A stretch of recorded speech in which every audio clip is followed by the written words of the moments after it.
భారతీయ రాజకీయాల్లో, వ్యాపార రంగంలో, సినీ పరిశ్రమలో ఒక ప్రత్యేకమైన ముద్ర వేసిన వ్యక్తి తిక్కవరపు సుబ్బిరామిరెడ్డి. ఆయన పేరు వింటే ముందు గుర్తొచ్చేది శివభక్తుడు, తాత, బిజినెస్ మ్యాన్, సినీ నిర్మాత, రాజకీయ నాయకుడు. 40 ఏళ్ల పాటు రాజకీయాల్లోనూ, వ్యాపారంలోనూ, సినీ రంగంలోనూ చక్రం తిప్పిన టీఎస్ఆర్పై ఇటీవల వచ్చిన దివాలా వార్తలు నిజమేనా? సుబ్బిరామిరెడ్డి ఇప్పుడు అప్పుల ఊబిలో కూరుకుపోయారా? ఎంపీగా, కేంద్ర మంత్రిగా, సినీ నిర్మాతగా, వ్యాపారవేత్తగా అన్నిటికీ మించి కళలను ఆదరించే వ్యక్తిగా పేరు పొందిన వ్యక్తి 5 లక్షల రూపాయల అప్పు కోసం చేయి చాస్తున్నారా? తెలియాలంటే వాస్తా స్టోరీ.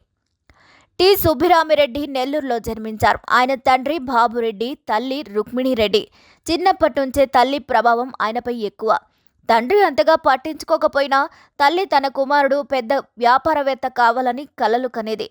నెల్లూరులో చదువు పూర్తి చేసి హైదరాబాద్లోని నిజాం కాలేజ్లో గ్రాడ్యుయేషన్ చేశారు. విద్యార్థి దశలోనే ఆయన రాజకీయాల్లో చురుగ్గా వ్యవహరించారు. జైపాల్ రెడ్డితో హాస్టల్ మేట్స్గా ఉంటూ యూనియన్ ప్రెసిడెంట్గానూ పనిచేశారు. అప్పుడే ఆయనకు రాజకీయాలపై ఆసక్తి పెరిగింది. ఇదే విషయాన్ని తల్లి రుక్మిణిరెడ్డికి చెప్తే ముందు వ్యాపారంలో విజయవంతం అవ్వాలి, తర్వాతే రాజకీయాల్లోకి అడుగుపెట్టాలి అని చెప్పారట. ఇలా ఆయన తల్లి చెప్పిన మాటకే కట్టుబడి ఉన్నారు. కాలేజీ చదువు పూర్తయిన తర్వాత ఆయన అన్న చంద్రశేఖర్ రెడ్డి నాగార్జున సాగర్ డ్యాం నిర్మాణంలో కాంట్రాక్టర్గా పనిచేస్తుండగా ఆయన దగ్గరే సుబ్బిరామిరెడ్డి శిక్షణ పొందారు. ఇక ఆ అనుభవంతో గాయత్రి ప్రాజెక్ట్స్ లిమిటెడ్ అనే కన్స్ట్రక్షన్ కంపెనీని ప్రారంభించారు. మొదట మట్టి సరఫరా కాంట్రాక్టుగా మొదలై తర్వాత పెద్ద డ్యాం ప్రాజెక్టులలో, ముఖ్యంగా నాగార్జున సాగర్లో తన ప్రతిభను చాటారు. దీనికి గాను ఇందిరాగాంధీ స్వయంగా ఆయనకు బెస్ట్ కాంట్రాక్టర్గా గోల్డ్ మెడల్ ఇచ్చారు. అక్కడి నుంచి ఆయన వ్యాపార సామ్రాజ్యం విస్తరించింది. ఉత్తరప్రదేశ్, పశ్చిమ బెంగాల్ వంటి రాష్ట్రాల్లో కూడా ఆయన ప్రాజెక్టులు చేపట్టారు. తర్వాత విశాఖపట్నం వెళ్లి వైజాగ్ స్టీల్ ప్లాంట్లో అనేక కాంట్రాక్టులు సాధించారు. అక్కడే ఆయన స్థిరపడి సాంస్కృతిక కార్యక్రమాలు, ధార్మిక చారిటీలు చేస్తూ పేరు సంపాదించుకున్నారు. ఈ సమయంలోనే జలగం వెంకట్రావు కాలంలో ఆయన రాజకీయ ఆహ్వానం వచ్చింది. కానీ తల్లికిచ్చిన మాట ప్రకారం బిజినెస్లో మంచి పట్టు సాధించే వరకు అటు వెళ్ళకూడదు అని అనుకున్నారట. ఇక ఆ ఆఫర్ని తిరస్కరించారు. ఇలా బిజినెస్ మ్యాన్గా మంచి గుర్తింపు తర్వాత అప్పటి ఢిల్లీ ముఖ్యమంత్రి శీలా దీక్షిత్ ద్వారా రాజీవ్ గాంధీకి పరిచయమయ్యారు. ఆ సమయానికి తన వ్యాపారాన్ని కొడుకు సందీప్ రెడ్డికి అప్పగించి రాజకీయాల్లోకి పూర్తి స్థాయిలో రావాలని డిసైడ్ అయ్యారు. ఇలా 1996, 1998లో 2 సార్లు కాంగ్రెస్ పార్టీ తరపున విశాఖ లోక్సభ సభ్యునిగా గెలిచి సుబ్బిరామిరెడ్డి 2002 నుంచి 2020 వరకు 18 ఏళ్ల పాటు రాజ్యసభ సభ్యునిగా పనిచేశారు. ఇక సుమారు 24 ఏళ్ల పాటు ఆయన పార్లమెంట్లో ఉన్నారు. 2006 నుంచి 2008 వరకు మన్మోహన్ సింగ్ క్యాబినెట్లో కేంద్ర మంత్రిగా, తిరుమల తిరుపతి దేవస్థానం టీటీడీ చైర్మన్గా కూడా పనిచేశారు సుబ్బిరామిరెడ్డి.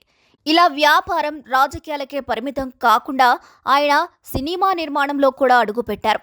హిందీలో చాందనీ, లంహే, స్వామి వివేకానంద, భగవద్గీత వంటి సినిమాలు నిర్మించారు. 1993లో జీవి అయ్యర్ దర్శకత్వంలో చేసిన భగవద్గీత జాతీయ ఉత్తమ చిత్ర అవార్డును గెలుచుకుంది. తెలుగులో జీవన పోరాటం, త్రిమూర్తులు, స్టేట్ రౌడీ, సూర్య ఐపీఎస్, వంశోద్ధారకుడు వంటి సినిమాలు చేశారు.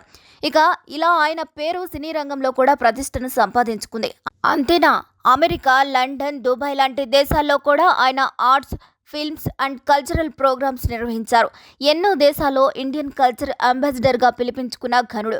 ఇంత గొప్ప బ్యాక్గ్రౌండ్ ఉన్న సుబ్బిరామిరెడ్డి ఇప్పుడు తీవ్రమైన ఆర్థిక సంక్షోభంలో ఇరుక్కున్నట్టు హైదరాబాద్ బంజారాహిల్స్లో ఆయన నిర్మించిన పార్క్ హయత్ హోటల్ భారీ నష్టాలు కూరుకుపోయింది. అలాగే రాజకీయాల్లోనూ వయసు రీత్యా ఆయన కనుమరుగైపోయారు. ఒకప్పటిలా సెలబ్రిటీలు ఆయన చుట్టూ తిరగడం లేదు. ఇక ఆయన కుమార్తె పింకీ రెడ్డి ప్రముఖ పారిశ్రామికవేత్త జీవీకేకి కోడలు. అయితే అలాగని సుబ్బిరామిరెడ్డి ఆస్తులు లేవా అంటే చాలా ఉన్నాయి. కాకపోతే అవన్నీ బ్యాంకుల్లో తాకట్టులో ఉన్నాయి. సుబ్బిరామిరెడ్డి ఇప్పుడు ఆర్థిక సంక్షోభంలో ఇరుక్కోవడంతో ఒకప్పుడు ఆయన పిలుపు కోసం ఎదురు చూసిన సీనియర్ హీరోలు ఇప్పుడు ఆయన్ని తప్పించుకొని తిరుగుతున్నారంటే ఆయన పరిస్థితి ఎలా మారిందో మనం అర్థం చేసుకోవచ్చు.